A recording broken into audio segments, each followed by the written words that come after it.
So consciousness is not part of our body, but it gets attached to our body like a planet gets stuck in the sun's gravity, like a moon gets stuck in the planet's gravity. Um, when you make a body or some complex object, consciousness gets attached to it. The Buddha energy gets attached to the Buddha forms, and it is jealous of these Buddha forms and doesn't let other energies be in a Buddha form. It remains stable. If you've ever worked with energies that get into forms and things like that, statues and stuff, you notice that some of them are more stable and some of them are less stable. You have to invite energies into them and they become stronger.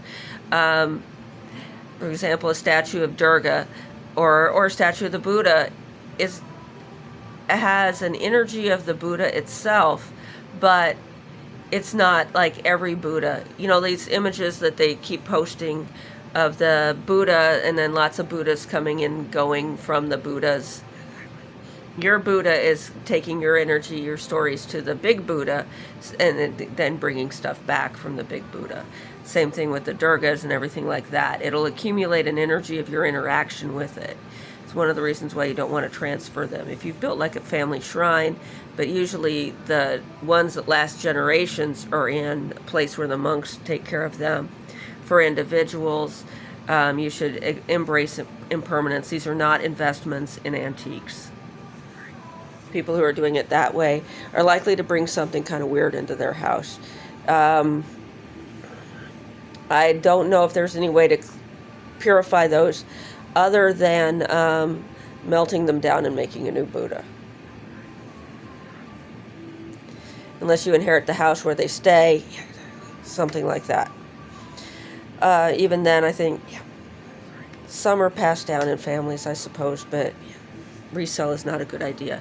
Anyway, so when it comes to when you're digging up graves and using their brains for, whatever purposes, profit, personal enjoyment, or you really are truly trying to seek information from these people, you aren't always dealing with the individual. The spirit may have moved on, but as you interact with their brain chemicals, you might be generating gravity that draws the actual person out of their circumstances and back into your life.